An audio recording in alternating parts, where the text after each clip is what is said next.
क्या अब आकाश आनंद बसपा को लगाएंगे पार? मायावती राजनीति से ले रही हैं संन्यास। क्यों उठने लगे मायावती की रणनीति पर सवाल? क्या है मायावती का प्लान? यूपी में एक सीट जीतने वाली बसपा की राजनीति को क्या आकाश आनंद वापस चमका पाएंगे? ये सवाल इसलिए क्योंकि बसपा सुप्रीमो मायावती ने अपना उत्तराधिकारी चुन लिया है। अब बसपा की राजनीति विरासत आकाश आनंद संभालेंगे। मायावती ने आकाश आनंद को अपना उत्तराधिकारी घोषित कर दिया है। अभी तक आकाश आनंद पर्दे के पीछे बसपा का कामकाज देख रहे थे, वहीं अब राजनीति की पिच पर आकाश खुलकर बैटिंग करते हुए दिखाई देंगे। 12 दिसंबर को पार्टी की बैठक हुई जिसमें मायावती ने ये बड़ा ऐलान किया। आकाश पद में फिलहाल बसपा के नेशनल कोऑर्डिनेटर और साथ ही साथ रिश्ते में मायावती के भतीजे हैं। लोकसभा चुनाव 2024 से पहले मायावती ने बड़ी घोषणा की। 5 राज्यों में हुए विधानसभा चुनावों के दौरान आकाश आनंद को बड़ी जिम्मेदारी दी गई थी। आकाश आनंद ने राजस्थान से लेकर मध्य प्रदेश, तेलंगाना और छत्तीसगढ़ तक की पार्टी को मजबूत बनाने की कोशिश की। अब लोकसभा चुनाव 2024 को मायावती ने आकाश आनंद के नेशनल लेवल पर लॉन्चिंग का पैड बनाने का निर्णय ले लिया है।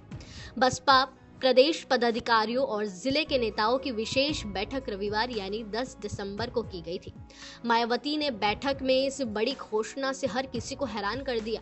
माना जा रहा था कि बसपा मायावती की अगुवाई में लोकसभा चुनाव लड़ेगी। मायावती ने पहले ही बसपा के अकेले दम पर देश में आम चुनाव में उतरने का ऐलान कर दिया था। वहीं अब आकाश आनंद को उत्तराधिकारी घोषित किए जाने के बाद बसपा की तरफ से गठबंधन पर भी कुछ फैसला हो सकता है।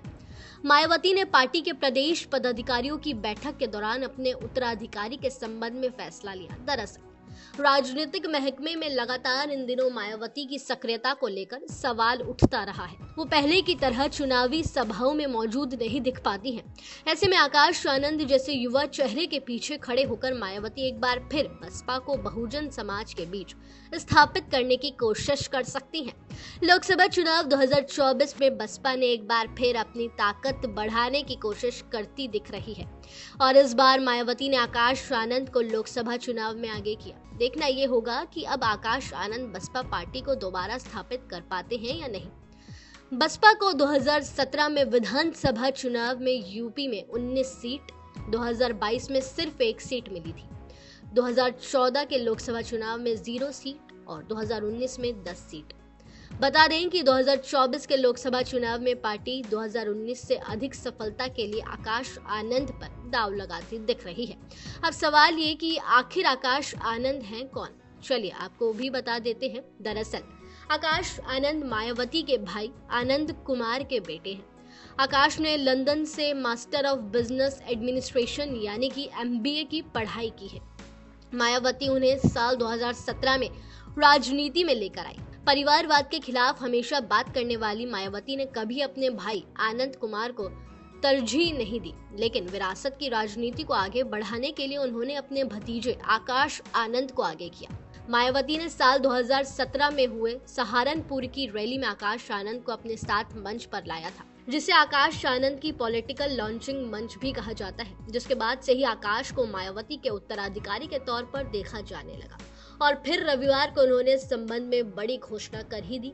बसपा में आकाश आनंद की लॉन्चिंग के बाद से कई बड़े फैसले देखे गए। कई नेताओं ने पार्टी को छोड़ा। दरअसल मायावती के उत्तराधिकारी बनने की महत्वाकांक्षा कई नेताओं के भीतर थी, लेकिन इशारों में मायावती ने पहले ही स्थिति साफ कर दी थी। वहीं मायावती ने पिछले दिनों इमरान मसूद से लेकर सांसद कुंवर दानिश अली को बाहर का रास्ता दिखाकर अलग ही रणनीति का परिचय दिया। लेकिन सवाल यह है कि कहीं दानिश अली को पार्टी से निकालने की वजह कांग्रेस पार्टी तो नहीं, क्योंकि बिधूड़ी के बयान की हर तरफ आलोचना के बीच कांग्रेस के वरिष्ठ नेता राहुल गांधी ने सितंबर में दानिश अली से उनके आवास पर मुलाकात की, जिसके बाद ऐसे कयास लगने लगे थे कि क्या कोई नई सियासत की खिचड़ी पक रही है। ऐसे में बसपा पार्टी के दानिश अली को पार्टी से बाहर का रास्ता दिखा दिया गया, जिसको लेकर अब मायावती की रणनीति पर भी सवाल उठने लगे। सवाल ये भी उठ रहा था कि क्या इस फैसले के पीछे आकाश आनंद की कोई रणनीतिक या सोच तो नहीं है। फिलहाल आकाश आनंद को उत्तराधिकारी बनाने के बाद पार्टी की स्थिति कितनी बदलेगी, ये सवाल यूपी के राजनीतिक महकमे में उठने लगा है। देखना ये होगा कि बसपा पार्टी की डूबती नैया को आकाश आनंद पार लगा पाते हैं या नहीं। इस खबर को लेकर आपकी क्या राय है, हमें कमेंट में जरूर बताओ और ऐसे तमाम खबरों के लिए जुड़े रहिए न्यूज़ बुक के साथ।